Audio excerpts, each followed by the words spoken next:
What up, y'all? Your partner, Big Boy, Big Boy's Neighborhood, Rhymecology, huh? A lot of people need to step back and really figure out what rhymecology is, man. Just the art of rhyming, bro. And not just that, man. We live this thing called hip hop. Well, a lot of us do, if you're living it right.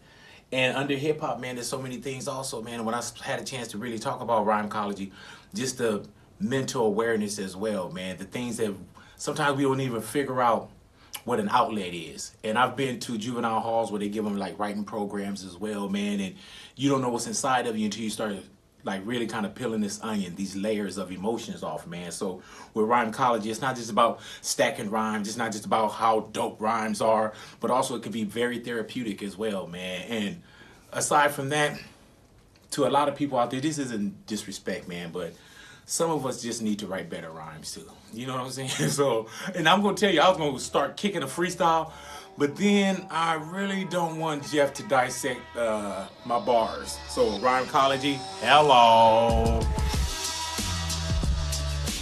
My name is Jeff Walker, stage name Jay Walker, and I created Rhymecology. By the way, I'll be participating with you guys, just so you know I'm not like sitting up here all bougie, like, hey, you guys do it on. No, I participate. Who's comfortable having their rhyme read by someone else? Can I get 2 snaps if we're ready? 2 snaps if we're ready? Thank you.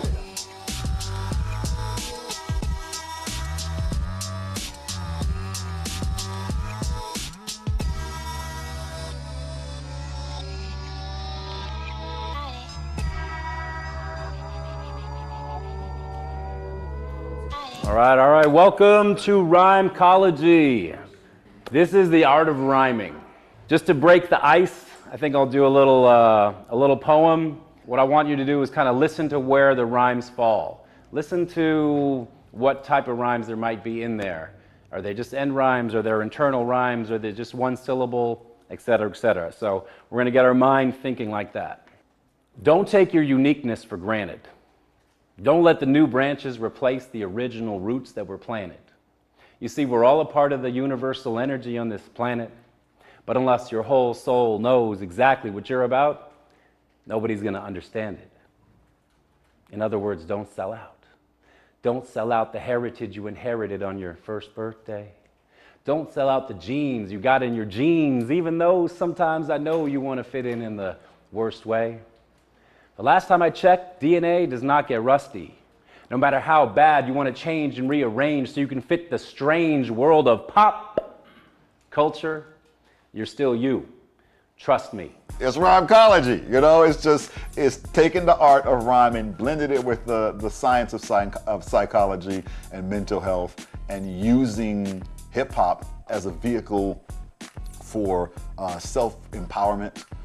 And using hip hop as a vehicle to help youth, you know, youth of all types, at-risk youth of all different kinds of communities, and to help those who are affecting youth, right? To help teachers understand how to connect with youth in a way that speaks to them more powerfully, to help youth find their voice in a way that is akin to their culture. All of this, to me, is wrapped up in the power of rhymecology, and that's what I would tell somebody, that if you're interested in finding out about it, like this is the power that you'll unleash when you discover it. Back in my head, I'm falling. They try to blackball them. Come on and eyeball them. Is it bitter rather than sweet? So should I remove this filter and run bare feet and prepare for a feast because I'm rare meat? Y'all just don't know. When will I be free from who I used to be? When will my grandma accept that a Zoroaster is also me? Don't expect me to exit or go back and edit. I'm on an infinite expedition. Examples of exploration. Known from his life's education. On exclusive sickness. Sicker and slick with wickedness. Thicker than thick, brainless, limitless. Rhymecology is my fitness. And I exercise being lyrical because it's more than being vicious. It's more about being able to overcome pain. Jeff Walker is my witness. Rhymecology has always been part of our marriage. It's kind of weird. It's like I knew about rhymecology before I knew about my husband. To me, it's the essence of who Jeff is. It's the core of who he is. And secondly, it is his ability and desire to heal others. And so when you put that combination together, the counselor, the mentor, the healer with the music. That is actually everything of who he is. I was getting like in a lot of like trouble, getting in trouble, like unnecessary attention, like coming in like from high school, and like I just needed like an outlet, somebody to talk to. Like I was working at a community mental health agency, and I was assigned Christian's case. I would go into Gardena, where he was living at the time, came in, and he was just getting a hard time from his caregiver. And I remember the day, like he had his head down. He didn't lift his head for a couple of days when I came. And then I kind of stood up to your aunt. Remember, I kind of said something to her, and then I just saw Christian's head just raise. Like I still remember his head just picking up like this, and he's like, "Someone's got my back." You going to mug me? I'm not going to mug you. Is that gorgeous or what, eh? And I believe I can run a decent marathon. thank you very much. Download Veely now. Yo, what's up, Jeff Walker in the building? Of course, I'm not Jeff Walker, I'm KRS-One. And Rhymecology is what we're talking about here. Excellent word. Rhymecology. Rhymecology. Rhymecology. That word ecology, hitting off with rhyme. I'm not even going to get into what ecology actually goes into, but imagine putting rhyme in front of that. The person behind that camera is trying to stretch your head out with hip-hop as therapy, as healing, hip-hop beyond entertainment, hip-hop as something that you can actually grow and develop from. That's what we're all about. That's what this movement is about. So I commend my man, no doubt. That's why I'm here on this video. So I've never been socked or pushed. If I lived in the water and had 8 arms, I'd be an octopus. Okay, this is in Spanish. Don't smoke is no fuma, no fuma. This looks like a mountain lion, but it's really fuma. If I was meeting somebody and I had to explain to them what rhymecology is, I'd be like, you know rhyming? You know psychology? Rhymecology, dog! I mean, it's in the name. It's, you know, that's part of its brilliance. I want you to introduce yourself to the group, to me, in a rhyme. Doesn't have to be anything like what I just did. Just do you in whatever form you feel, but as long as you're trying to rhyme with it. I'm the kind of me I can be asked to be. By me and thee, coming from a place so free, that's key. So just look, I'm only and really just honest, because I'm not a tonic, only chronic, and sometimes I can be sonic and frantic, but not mantic. Not manic. Not manic. All right, not manic. All right, give it up. Breaking the ice. So you had a string going with the me's and the we's and the frees. Yeah, no, it was great. It's cool. That's what we're going to be doing, stuff like that. When you said now look, in my head I was waiting for, because after that was now look, and then you said something about being honest. You know, open and honest like a book. Like I was feeling like there was going to be a book coming because you emphasized look. But otherwise, like, boom, you got me. Nice. Thank you for sharing. Working with others, it's a nice reminder, because as I'm doing what comes very naturally to me, others are gaining from it, and it comes like, you know, like it comes naturally to me to help and say, oh, you know, this rhyme might be better here, and how can you better say this and that, and when I see their reaction, you know, usually if I have a coaching session, you know, it goes an hour or so, and, you know, pretty much go in blind, like, okay, what do you want to talk about? And then they give me some lyrics, and right there in the moment, I'm reading over them, helping, fixing things. My first time seeing him, I was introduced to him through the workshop. I was in high school at the time, so it was like 2008, 2009, I would say. And Marisol was explaining, coming to the classroom, telling people, you know, go to their workshop, and I saw him. And then when I seen him spit his piece, like the one words that stuck to my head, I put matches in my mouth to spit a flame. I was like, oh, that's dope as hell! We support Rhymecology! I was almost born in Indonesia. In fact, my first words were in Indonesian. Mau ini, meaning I want whatever. whatever I was looking at. I don't know what it was. After being born in Marin, I moved right to Indonesia for a year, and then Singapore for 4 years, and then Argentina for 2 years, and then Dubai for 2 years. It's funny because I have a poem called I Was Writing, and then I do this thing where I go way back and I'm like, I was writing before the Paleolithic, before sages and mystics, before the clumps were craving gravy and biscuits.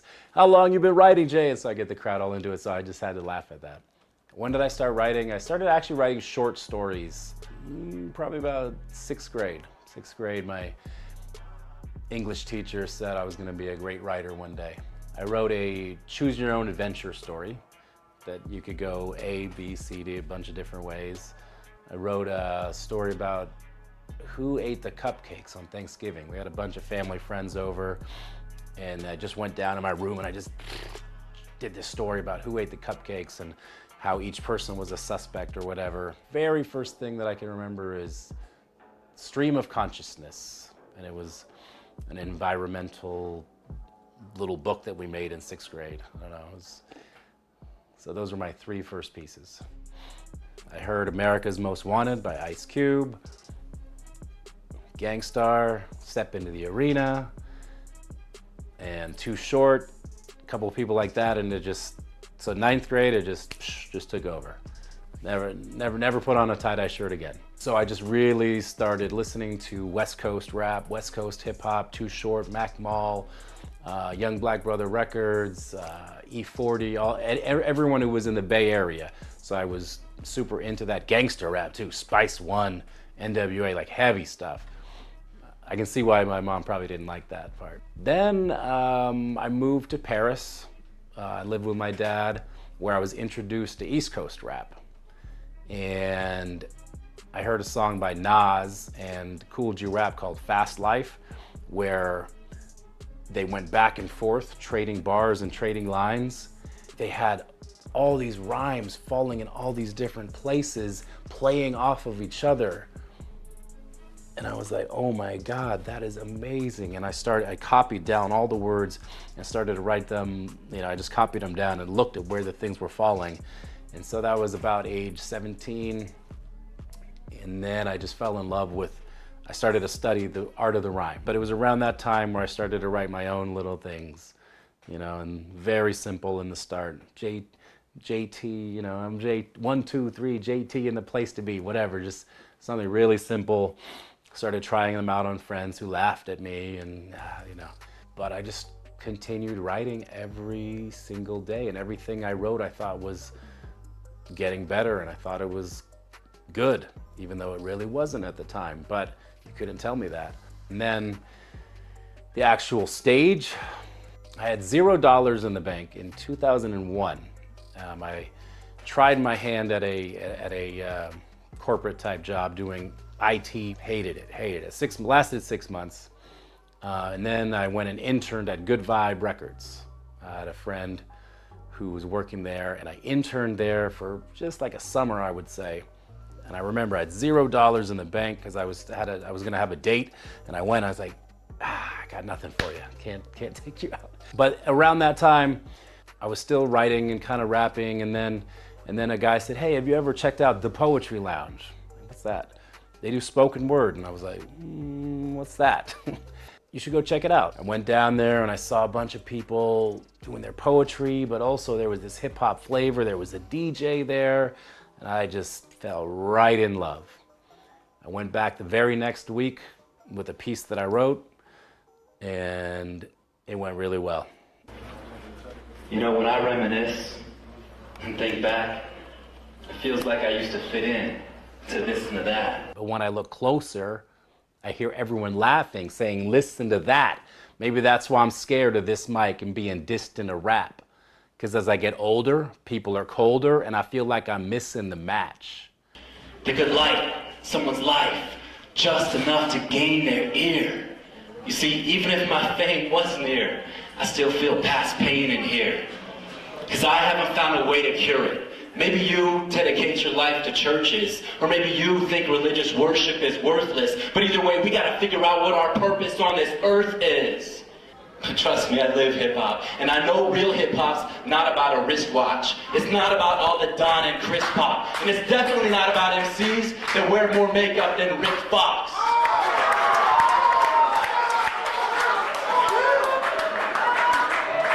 See, I thought that shit was about spitting until your lips lock, getting your mind ready to lift off, even if that means your shit soft.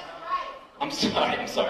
Sometimes I get pissed off, and I think of hip-hop as a race car that needs a pit stop to be filled with reality, actuality, and spirituality. I spent the last 10 years trying to find who's Jeff. But when I find me, am I going to trade it all in just to be most deaf? Give up on my dreams because my fridge has got no toast left, and the only rappers with bread are the ones that boast best? You know, the ones that did a whole CD about how they smoke cess? Fuck a mic check. This is my hope check. This is my hope check. That's Eminem, little brother, boy. Go, boy. How does it feel revisiting that? Emotional, a little bit. It feels emotional. Like visiting a long-lost friend. And it's funny that all the lines came back. That was the first piece I ever wrote. And there was a lot of angst in there. And a lot of things that I still feel today, actually, as I was saying it. Hip-hop should be filled with spirituality, actuality, and reality, because that's what I'm trying to fill myself with. Amazing how many things you write that don't make it onto your albums and performance pieces.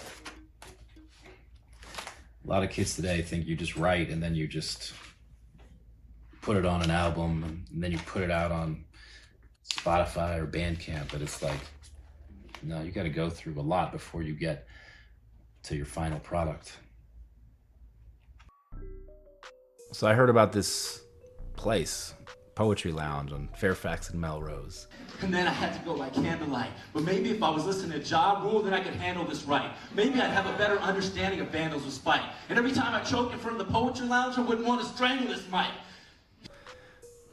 Showed up there, and I just fell in love the first time I went there. But I didn't hear many people that were spitting the way that, like, I liked to spit and liked to listen to. You know, they were poets, and they were expressing themselves, and I was like, yeah, I see that. And there was a few. Omari Hardwick was definitely one who had dope rhymes and poetics. My man InQ. But then there was Sekou the Misfit. Jay Walker's commitment to writing is endless. When I talk about, you know, what drives me being the love for this art form, right? The love for the spoken word. If we were to peel away our layers of flesh and bone, if we could lift up our blood cells, cast off our chemistry, and burrow beneath our neurons, what we would find us all to be at our core is vibration. Its most recent manifestation is spoken word poetry, but it started in hip hop, started in rhyming. It just started with a love for words, and like, he shares that with me. Our cells keep our score. Our music is alive. Our voice hungers for harmony. This guy's winning national poetry slam championships. But I am feeling his rhymes, not just his poetics. I'm feeling the way he's rhyming 4 or 5 different syllables. And I'm not seeing many other people do that. And, you know, his stage presence was, you know, ridiculous. Here's how Jay Walker and I started bonding. He was a student of the art form, and it didn't matter. You could be Coogee Rap, you could be KRS, whoever, Common, but you could also just be Sekou Andrews or Sekou the Misfit at that time. Where we intersect was our love of the rhyme, I think. At that time, I didn't have that stage presence. I didn't have the memorization skills yet. I didn't have it, but what I had was the writing. And so I think he saw that, and I saw that in him. And eventually, like, we started rocking on the same stages. We just always connected through the rhyme. And the bombs bursting in air, and the pages from your history textbook mysteriously no longer there. It's what I am. And he would come up and like he would dissect my joints on a level that was like, yo, you've been studying. You know, I never forget, like there was one time Jay came up to me and he was like, yo, your rhyme structure, like this is how you know you're talking about a technically proficient student and master of the craft. He was like, yo, your rhyme structure and the complex multisyllabic compound rhyme structure that you had in this piece called The Lesson was ill. And he was like, the way you said, and he started spitting it to me. He started spitting my rhyme. And we're not talking about a simple rhyme. It was like, I feel like I should have my own book in the Bible. Perhaps it saves you. Turn now to chapter 1, verse 1, book of Sekou. Let it take you to places beyond hard and cursed, to soothe scars and hurting, to prove God is working in mysterious ways, curious ways. Keep my furious days from consuming me in a furious blaze, because I keep hearing this rage bubbling within, covering the grins, smothering the winds. The trouble is the man standing in the way of me and my destiny. Half of me is already at the finish line, waiting for the rest of me, tasting every recipe, simmering the broth and squeezing lemon in the sauce and pleasing women at a cost and end up swimming till I'm lost. But luckily I saw Slim up in the spot and his words were, remember, to give in is not to give up. He told me to surrender. He said it won't be easy, but don't let it make you hard. Like he just kept, that's just the beginning. And like I'm listening to this cat going, yo, you just damn near spit that verbatim. And that's a complicated ass rhyme structure. Like I was honored on a level that is different than somebody coming up and saying, hey, good job, I like your poem. Like this cat was like, yo, let me break you down in ways that you haven't even understood yourself to be broken down in. Like that's a commitment. That's a level of a commitment that I saw in him 15 plus years ago when we first started connecting on the scene, and he still has. My last release, Sekou Andrews and the String Theory, I was looking forward to the Jaywalker thoughts on the album because I knew it was gonna be more than, yo, it was dope, I love this track. Like he sent me a text. It was like, this line, ill. The way you did the multi-syllabic part of this, ill. The way you flipped this concept. And as an artist, like that's what you want. Because when you think about it, we sitting in the lab, in the dark, in our room, by ourselves, going, woo, this is fire. I think this is fire. I think everybody's gonna love this. But we don't know, right? We don't know until we get out there and we start spitting it. And then we can go months, if not years, spitting it, and people don't ever come up to you and yo, I mean, all they do is, good job, good job, good job, I really liked it, right? They don't give you like that detailed input. But Jay is that cat that I can count on to be like, yo, when you said this line, that was ill. And I'll be like, you got that? I knew somebody was gonna get that. But what we had in common was the love of creating intricate rhymes with vulnerability. That's where the spoken word comes in that hip hop is missing. There's not enough vulnerability in hip hop. As I started to hear the vulnerability that these great poets had, I think the connection is the passion for the pen and the art of the rhyme, but with that poet's sensitivity. This dude is walking around with his notepad constantly. Like I'm a student of the game. I'm hearing rhymes in everything. See, I'm just rhyming I'm already rhyming like Jaywalker. I'm a student of the game. I hear rhymes in everything. No matter what people are saying, I'm gonna find a way to slant, like. But that's how he is, man. And I love that about him. And I think that that's what makes Rhymecology so powerful, is that like it's the level of specificity. It's the level of respect for the art form. That when I'm reading his books, when I'm looking at his curriculum, like I'm going, this ain't a cat, this ain't a newbie. This is a student of the game, a student of the art form that understands it intimately and knows how to help it teach you to be a better version of yourself.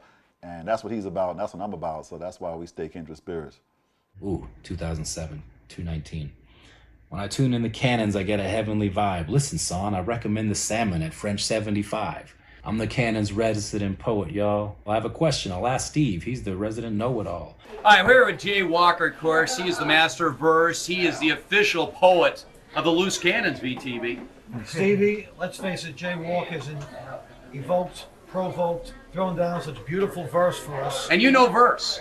You know, I like to write poetry. I like to compose. But when I hear Jay Walk's poetry, it makes me want to be exhilarated to the next level. Is it in the line of the great haikus, Confucius? Would you put it in the same category, profound thought? Stevie, let's face it, when Jay Walk throws down, all action stops. and we must listen to the words, to the wisdom of Jay Walk, but it's the flow. You know, I call Michael Phelps Flowmaster P. Right. I call Jay Walk Flowmaster W. There it is, the W. The W. The 2W right here. Yeah. Jay Walker, the man with the words. Love it. Got the words. Yes, it's powerful stuff. Jay Walker, first of all, just a fascinating, relentless character. And I first encountered Jay on the phone. I called up and I'm like, hey, I got a poem. This is Jay Walker, the resident poet. Doesn't even know who I was talking to, but I'm like, this is my line. Like, this is my airways too. Like, this is where I express.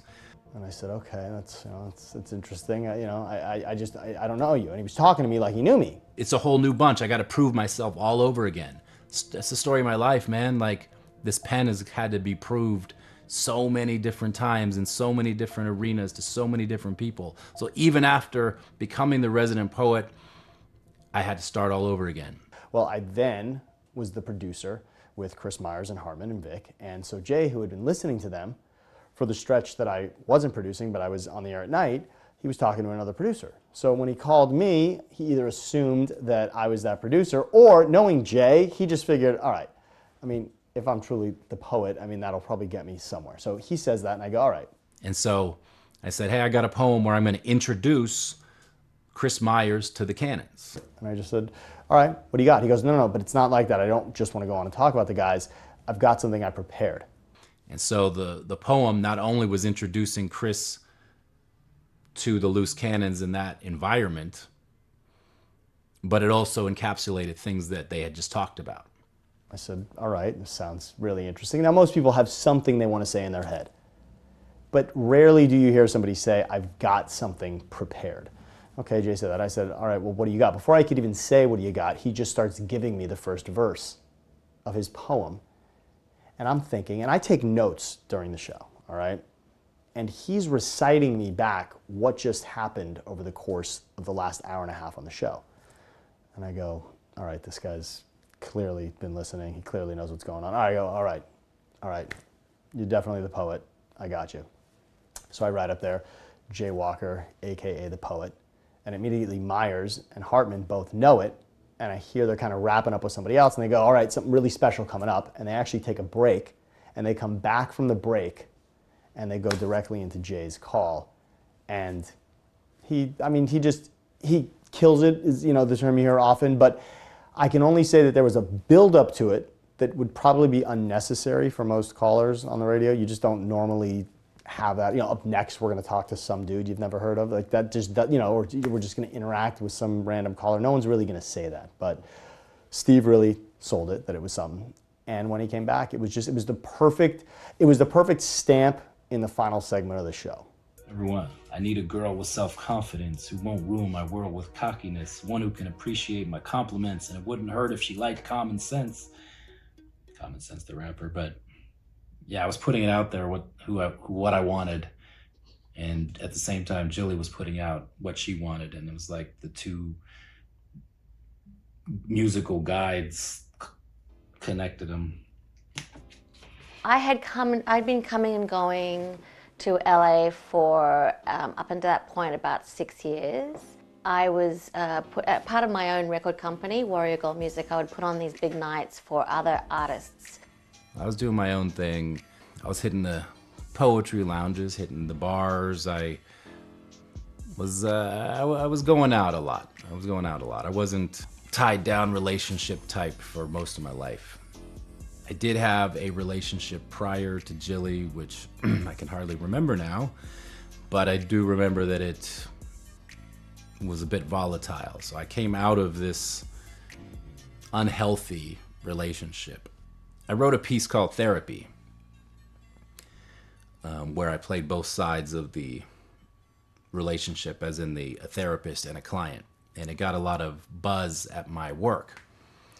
Man, I don't need no kind of therapy. I don't even drink, and smoking weed is rare for me. Oh, well, that's cool. I'm just here to help you with clarity, and maybe we could clean up some of that vulgarity. And someone at my work was like, hey, I perform at these showcases.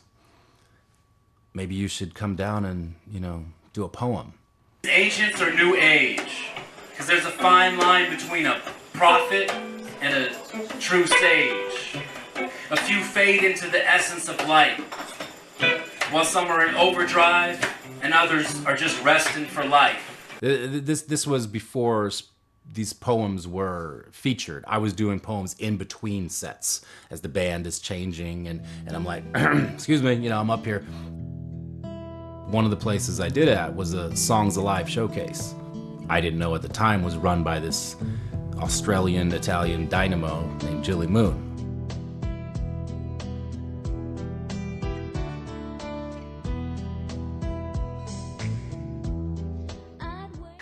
You could say that. I was on the internet before it was the internet. I think I was one of the first artists to have a website and create a distribution and a following on the internet before artists thought that they could really do that. So I kind of paved the indie way from a digital point of view. And you know, we'd start to see each other every once in a while, and I was always in the corner with my beret, scripting a little rhyme in the moment.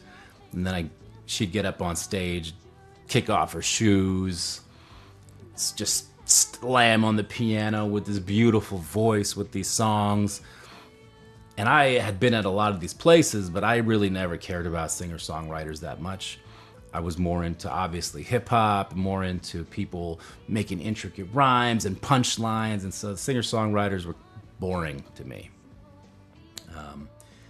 But not her. And he would happen to be in one of the shows that I think one of my bookers put him involved in. So she did this song called Spaceship, where she said, you know, she was going back, traveling in time. And, you know, that also spoke to my kind of like metaphysical, quantum physics, things that I really love to think about, time travel, stuff like that. And so I just went up to her and I was like, man, that was amazing. I love that song about time travel. And we started talking, I just was talking about me and what I liked. And then she was like, yeah, you know, I've seen you in the corner writing. At some point, I think of the man, he came up to me and he was asking me about my song Spaceship, and he knew all the like esoteric, meaningful, he kind of got my song. So I knew that this guy was just not like an ordinary, you know, musician or a poet, but he had some substance. So, and I never thought I would date someone in the music business. Thank you very much. Yeah. One day we said, do you want to write a song together? And we, yeah, great. And so we got on a call to write a song, actually to organize writing a song. And we never talked about the song. We just talked about each other. I guess probably a week or two, maybe a week goes by or something, and I'm back at my bachelor pad on Park La Brea. I think we sent an email, and I'm like, hey, let's do that song, you know, amongst other windows and other emails popping up. I'm like, let's talk about that song. I'm like, I'll give you a call. This was at like 7 o'clock. At 10 p.m., I see an email come in and she says, are you going to call or what? So grab the phone right away. We start talking about 10 p.m. We talked till 2 a.m. and barely talked about music. Didn't even talk about our songs. Yeah, I don't think either of us thought that we would go from like wanting to write a song to what we've actually established now, which is, I mean, it's better than writing songs. Of course, we love writing songs, and we still do. Ideas, lines, rhymes. We were at the Fox Sports Grill in Westlake, which had just opened up. They were having a big grand opening, and they wanted us to come out. And, you know, I'm looking out at the crowd all day. I'm kind of interacting with people that are listeners, and I'm on the air a little bit with the guys, and no one there is really, it's not like the audience interacts with them that are live, that are there when they're doing the show. That's a pretty rare thing. And I'm sitting next to this kind of young guy. Man, he's dressed smooth, though. Turns out he's kind of producing the show, and it's Sam Batesh. And then I'm like, hey, nice to meet you. I'm Jay Walker the poet. And he goes, oh yeah, you've called in before. And I go, yeah, I'm just writing something. I go, you want to hear it? Before I know it, I've got Jay kind of next to me, and I don't even know that he realizes what's going to happen, but he's next to me while the guys are back on the show. And I have actually slipped a note to Hartman that Jay's here and he's got something special for us. So this time, instead of going to break and coming back with Jay, Hartman just says, all right, ladies and gentlemen, we got something very special. Someone that was here in the crowd today, but that you know very well. We've got Jay Walker, the poet, and he's got something very specially prepared for us. So Jay, at that moment, he's a natural performer that way, and certainly on this stage, but you could tell he wasn't exactly ready. He was sort of confiding in me that he had this, but he was ready to go. And I had a mic ready to go, and I handed it to him, and he was performing not just for the guys there, which is daunting enough in and of itself. It feels like an audition, almost something you would see on The Voice. So I get up there, I do my piece. I said something like, the Harvard Westlake Grill, is this the hot spot? Damn, after this, we're all sharing a bottle of red with Bob Scott. And they went, like, we just said that like 1 minute ago, Bob Scott, And so I was in with that, and their families were there, and something about being careless. I just hope my daughter one day is as cute as Paris, who was Steve Hartman's daughter, mentioned Chris Myers' wife in the rhyme. And so I got in there after that. Jay Walker, he's our resident poet. He always gets it right on the nose for Fox Sports Radio. Something that happened last year was I got to write for the Black Eyed Peas. First off, it's been like a year and a half in the making, and I'm so happy that we finally got to execute the NRA joint. Thank you for pinning it, dreaming it up, and trusting the vision to execute. Yo, this dude, Write Better Rhymes, he doesn't just have shirts about it. He lives it, and he's all about it. The lyrics, the whole freaking like rhymecology. You like one of the best MCs, bro. I swear to you, bro. And poets that I met. You may not know, but you had something to do with that. Yeah. My wife was working at Will.i.am's tech company. Right. So Will was looking at the copy, and he was like, man, this is whack. Mm-hmm. He's like, I wish someone knew Sekou. My little wife who didn't know. My husband knows him. So then we reached out to you. Yeah. But of course, I wrote a little something at the same time. Right. And so she submitted both, not putting any names on anything. Right. And he was like, yo, that's the one I want to go with. Mm-hmm. And it was mine because it was something about the headphones that looked like the record. And and I was getting into something about the spinning. Yeah. I remember that. It was a dope concept. And so then one day I was just there at the office. Mm-hmm. I'm like, oh, yo, I wrote the copy for this. He's like, oh, that was you? And we're sitting in his office, and no one could get 5 minutes of his time. Mm-hmm. Workers are waiting for, weeks to get him to sign off on this and that. And I was just like, yo, can I spit something? Like in this kitchen surrounded by all these people. I'm like, yo, can I just spit something? And I just spit a poem off the top right there. He's like, okay. And they brought someone else over. Yeah. Brought someone else. Oh, this guy, he does something. And then I happened to have this piece that I wrote called Race, which every line was filled with acronyms for the word race. Reality's a circus essentially, so I remove all crutches existentially. I represent ambience, confidence, and empathy. That's why I once revived a community elementary, because the rude assholes couldn't even teach. So I reprimanded all classes, and each kid rose above common experiences, busted through the concrete. What you think this is? See, that's a student right there. Like that's a concept that's way more complicated than most cats would tackle. You know what I mean? 4 letters. Right. 4 letters, not 2 letters for an acronym. Most cats would tap out. They'd be like, you know what? Let me just rap about my car. And then he just like hit me up, and he was like, yo, can we use that for the Black Eyed Peas album? We want to film a video for it. Okay. And so they brought in like 100 kids, and they were all reciting they've been calling, but they never really answer, and all, the Black Eyed Peas are in there, and everyone's walking around. And so I had this amazing moment where they filmed the video and all of that, and it all started because number one, taking that initiative, spitting for him, feel like I could also be that shy in the back poet. But that time I was like, I'm feeling myself, and I'm going to do it right here in this place. That's right. And that led to one of the greatest experiences I ever had. It was a healthy competition with you. Like, oh, I'm going up against Sekou. That's right. I better get it. Right? That's it, man. And so I'm like, and we had 2 hours to do it. This is Will I Am, of course. He's like, yo, I need to get this out in 2 hours. Yeah. So Sekou's like, he's speaking, he comes off stage. He's like, okay, let me try to do something real quick. Did something really dope. I did something really dope. We put it in, and it came out to be one of the great stories, I felt.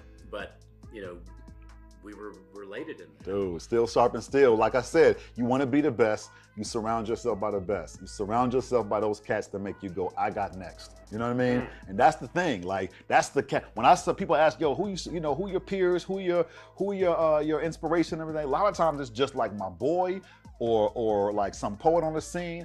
I might even go to an open mic. Like if I'm struggling, I got writer's block, I'll go to an open mic. And it's not necessarily, sometimes it might be like, oh, I want to hear poetry. I want to be, inspired. But sometimes it might just be like, I just need to hear somebody that's dope so I can be like, yo, I'm dope too. You know what I mean? Because just that competition is what'll charge me up to be like, yo, I'm coming after you. I'm coming after your spot. Even if it's just, my boy's spot. And I love that, like you were like, yo, I'm gonna submit my joint because Sekou submitted his joint. And now I'm like, that's with you. Now I'm coming after you, homie. You know what I'm saying? You took the Sekou spot. Hey, Will, I got next.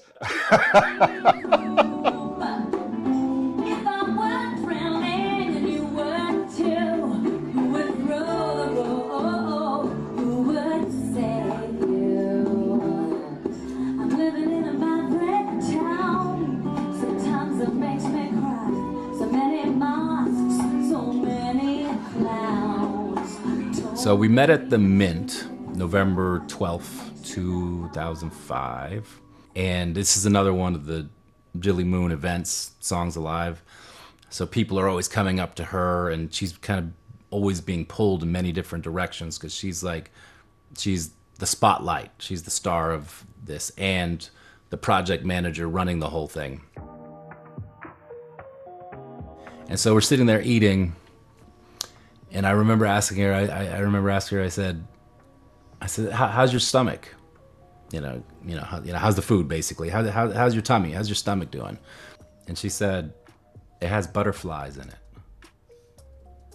And I remember that, like that just floored me.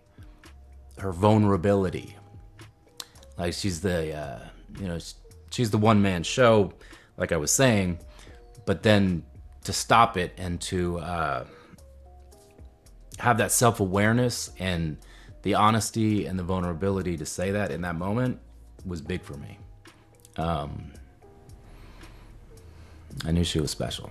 The connections, like talking about Dante and talking about the universe and talking about deep and meaningful things about where does humanity come from. And I'd always been talking about emotions in my songs. After that date, we hung out a couple of times, went to some movies, held hands. We were it was very PG, just like we're just getting to know each other from the inside out, as opposed to the other way, which is many people's history, mine included, before her. When we got together and started dating, it was just kismet, and then it just organically grew to wanting to get married. We actually dated for a whole year. We did the whole engagement for a year, We still went slow. I went slow. This is gonna be different. So we're in Virginia Beach. So I'm sitting on the beach writing a rhyme, and she's just like, oh, that's normal. And then she, at that time she started to, what are you writing? I'm like, don't worry about it. Don't worry about it. Writing. And she's like, all right, looking at the beach. We go for a little swim, come back. I say, hey, I got something I want to read you. And she's like, just come out of the ocean, like, all right, what do you have this time? What are you talking about this time? I knew I couldn't bring you into my world because I had a sneaking suspicion it would be our world. And I didn't even contemplate a one-night stand because I knew our first night stand would be my last night stand, and I couldn't stand to have you stand by another man's nightstand. Understand? This poem's gonna be too real for silly similes and metaphors. It took me 1 month to write, but 31 years to get ready for. And I don't need to decide on spoken word, poetry, or rap. I'll just do one of each and then recite them to you while we plan our lives on a beach. This speech is gonna have to be in rhyme because that's what I do best. And until I met you, that was the only way I could get through stress. There was no 3-month test.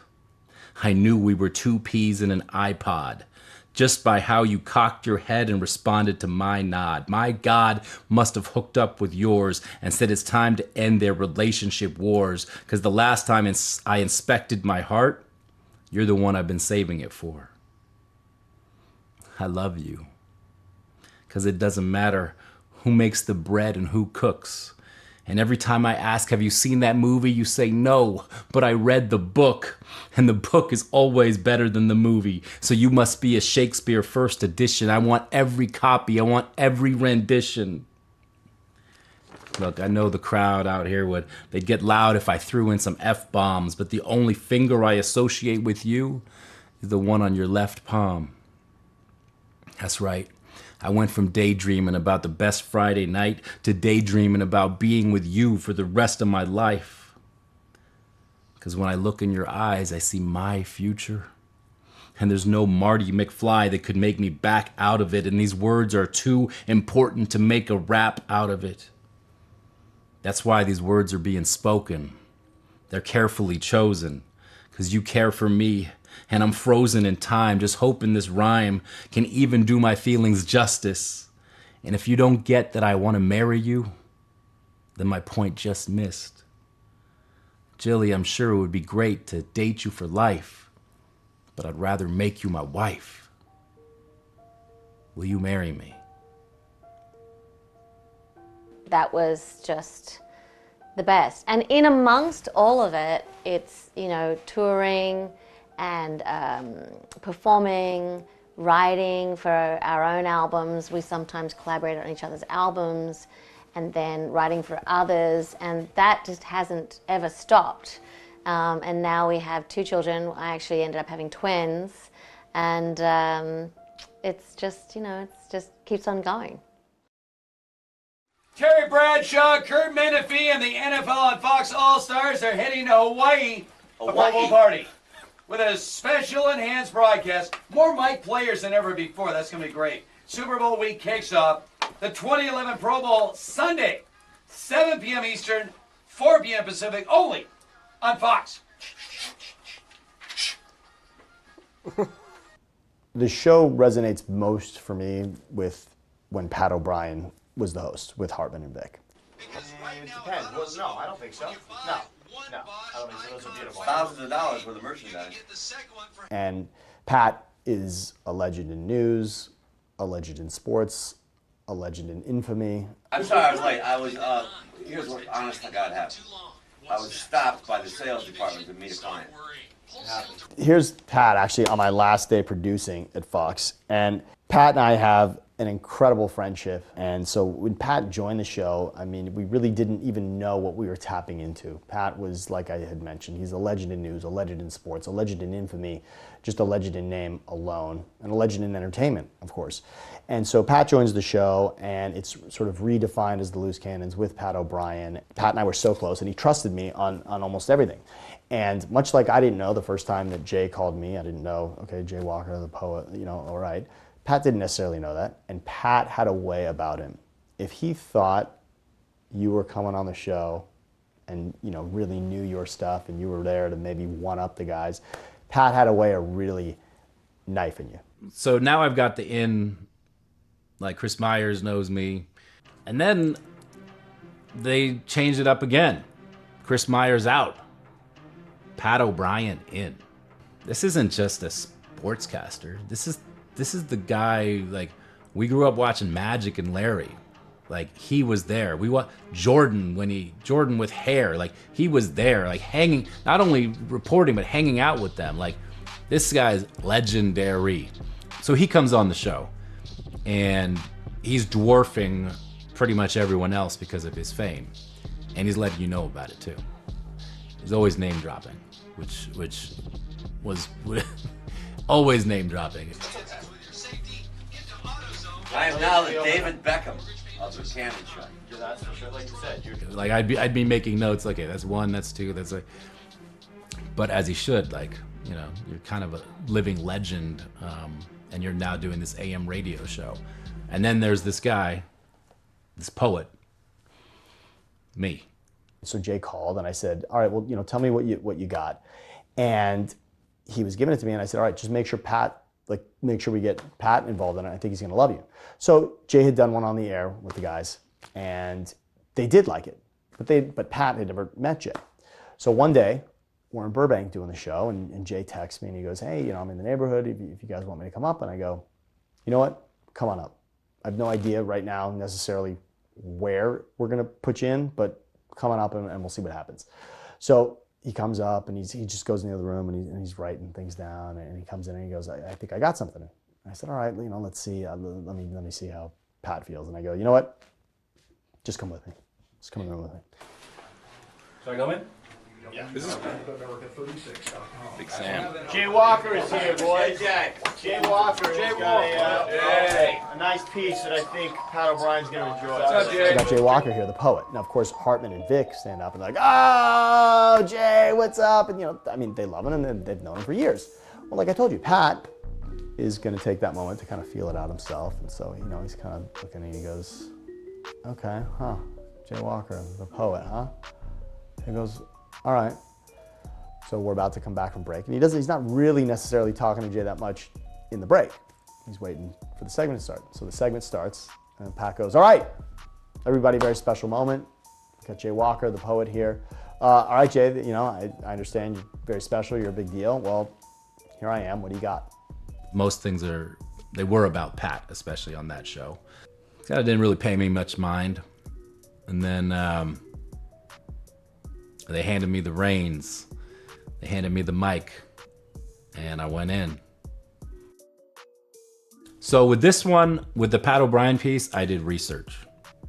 You know, I saw where he was born. I looked up. I just did a lot of research because this one wasn't going to be in the moment. This one like had to be scripted correctly. Had to be funny though, and it had to have a little edge. I was called into the studio to rap live, but I didn't think I'd be sitting next to that guy who apparently came out of a cave and invented the Fab Five. Yo, stand by, because the Cannon Show has never been tighter. Ever since they kidnapped that dude from The Insider. Pop said, Jay, you gotta make some money from rap. Well, Dad, I'm trying. We all can't access Hollywood like Pat O'Brien. For decades, he's had fans swooning. That's why he looks down on those lowly hacks like Sam Rubin. I remember when the Cannons used to take a few calls, but now that's a rare occurrence, like celebrities being born in Sioux Falls. Pat, this is your new reality. And the scary part is that Vic DeBrick is your new Mary Hart. I'm very smart, so writing this was an easy test, because I grew up watching Pat and Brent, so I can CBS on Channel 2, or right here. Now fans might fear that the gossip and tabloids could have severed your ego. But that's impossible, because you eat with Jordan and take private jets with the Beatles. Yeah. Now I've been doing this for years. I get mad joy when I write, but I should have been the white neighbor in Puff Daddy's Bad Boys for Life. Yeah. Pat, you're in hip-hop too? Damn, the level of your fame, it's shocking. That's why we put up with the constant name dropping. And at the end, he puts a very special, direct zing right into Pat, referencing his most infamous moment of all time. This is Jay Walker, roasting Pat O'Brien with fat flows, and I would have left this on your voicemail, but you know how that goes. And Pat, you know, kind of looks at him, and there's a moment where you don't know if Pat is incredibly upset with Jay or if he's going to find it remarkably hysterical.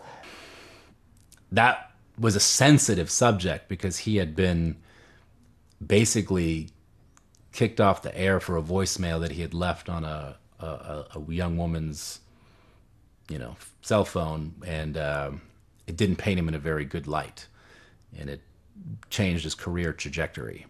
So to drop that in there, but to do it without being without being a jerk about it, I think was key.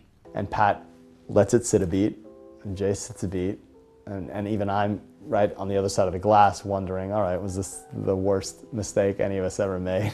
Or was this really funny? And I was nervous. Very good, man. Very good. That's top level. That's top shelf. And that was it. You knew at that point it was, that the Jay Walker story was going to continue. It lived on through the fabric of the Loose Cannons. Yeah, that's your best ever. That's the best ever? Yeah, that's a good one. Best ever. Now, did we get that on tape? We put that on the website? We got right. Justin over here is recording it. Oh, good. That's top level, man. Well, I'm honored.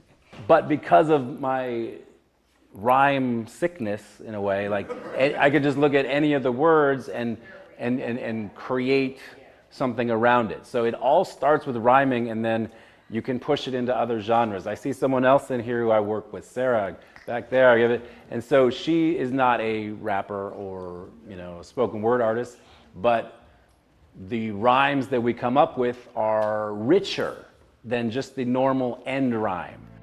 My husband is a dreamer, but he's also, he knows the right timing of things. So he's had this vision for a long time, and he's starting to play it out in many different ways over the years. He's now attracting some of the most amazing players in the hip-hop world and in fashion world and just in LA, in the business world. And so as he starts to build his Rhymecology Center, what I see will happen is it'll be an epicenter for everyone to come through the door and discover themselves in many different ways.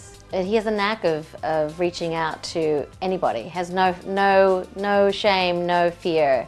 And they're wearing his t-shirts and putting them on radio and talking about movement. What's important is, there's a lot of humility with Jeff, and that's the piece. That's why it works, because he's not there to go, well, I want to be famous, or I want to do this because I want to be a star. In fact, when we first met, I was like, oh my God, you're so talented. He's like, I don't want a record deal. I don't want to be, up there. I don't want a Grammy Award. I don't want that. He says, what I do is I'm building this program, and that's who he is still today.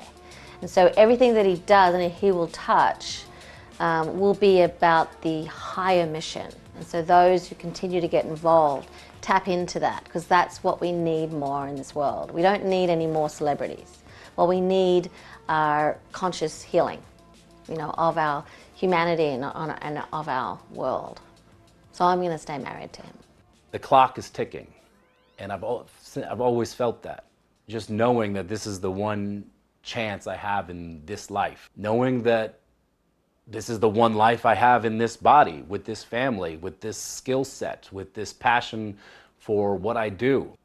While part of me is a real shy in the back poet, part of me also knows time is ticking. And so sometimes I kick myself if I don't get up and take advantage of a situation. And so a lot of my pieces are driven by this is it, this is our moment. Grab a hold of it. Looking around at society, looking at not just urban plight, and not just that, but also everyday people just with their own struggles. With the job that I have, working in the inner cities, and then also being fortunate enough to live in the suburbs, seeing both sides, there's pain in both sides. And just because this person's driving this certain car, I look at them they could be in just as much pain as the people I work with. I like to inspire both worlds if possible, and I feel like I can do that with a foot in both. There is Rhymecology, the service, the curriculum, the books, the game, Jeff Walker, Jay Walker, the poet, that he can also live separately. As for me, I want to use my skill, my talent, my writing to help more people, to touch more people. And selfishly, yeah, I want to have more songs out there, more songs on TV, you know, more songs in movies, and, you know, possibly create a platform like we used to have for Fox Sports, where I'm in there writing in the moment, doing wrap-ups and taking those wrap-ups to conferences, to business conferences, where I'm providing a wrap-up of what has happened, but in rhyme. That's the kind of stage that I'm going to bring my writing to. Because again, I think it goes back to have a skill and talent, communication, a way to communicate, as well as a service. You can put those three together and you should be able to make money from it, right? I think that is the next evolution of where all of this is going. Don't be lazy and don't underestimate what you have. I had a lot of chances that I didn't capitalize on, partly because I probably thought I wasn't good enough. Maybe part of me thought it was gonna be a passing phase. I had a line, I won talent shows on Crenshaw that not one of my friends saw. And it's true, I was winning these talent shows, and so people would give me a card and, hey, I'm from this label, I'm from this, and I didn't even call them. What was I doing? I was busy going to the bars. So I think there's some regret there, because when I exploited my talents, they were very accepted. They were welcomed, whether it was a poetry lounge or a open mic or a competition. But I didn't think of it as it was going to be a business. I didn't think of it like, oh, you can write for people. You know, you can write songs for people. You can be a ghostwriter. You can be a lyricist. I came into that later. And I wish that I could tell the young Jay Walker, the poet, to be more business savvy, be ready to take that on instead of brushing it off. I would brush it off often, whether it was self-doubt, fear, laziness, combination of them all. But that's why I'm still burning. That's why it's because now it took a little while to realize, you know, how these words can be used in so many different mediums and even some of the great artists out there, you know, my writing is actually upon that level. Maybe I'm not gonna be that rapper. I never wanted to be that rapper. That could be part of it. I didn't want to be that rapper touring, but I want to use my words. So that's probably why I gravitated towards spoken word and songwriting rather than label chasing and performing. But the young Jay Walker, the poet, could definitely use that advice, I would say. I still don't want to be that touring artist, to be honest, but I still want to and will be using my words to make a life, to make a living, to create a brand, and to touch and heal people, whether it's writing for someone else or whether it's creating my own brands and merch and things like that. I'm still going to be using my words and creativity, but you know, the drive isn't to, you know, be in that little 1% of people that are you know, trying to make a living from just writing, you know, performing songs. Writing, yes, but I want to, yeah. Making this film, it's been a great reminder, number one. It's been great to hear from people who I used to work with, whether it was in a creative space or in a therapeutic space. But it's a great reminder hearing from different worlds and different people who all have achieved, you know, high levels of success. It's just been fantastic to hear what they have to say about how what I did touched them or affected them, or little stories that that they might have said that I didn't remember, or hearing from their point of view while I was over in the corner writing and you know what was going on over here. It's a great reminder of what I've done is not insignificant, because as an artist, parent, husband, person, we all have those times where everything's messed. You just feel like everything's messed up, and maybe one thing comes on and you start to pile them on, and then you get to the point where you're thinking, what is even the point of this? I've never been able to do this enough, and I'm not good enough at this, I'm not good enough at that. And I think that, you know, seeing this through other people's eyes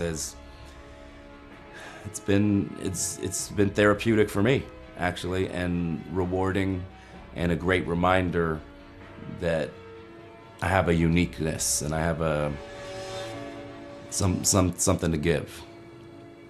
We believe in Rhymecology. We like it. This is Master Ace, and I'm here to represent for Rhymecology.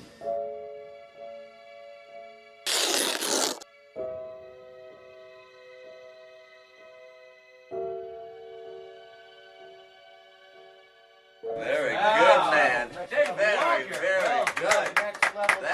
Now that's top level. That's it. That's top shelf. That's your best ever. That's the best ever? Yeah, that's a good Wow. one.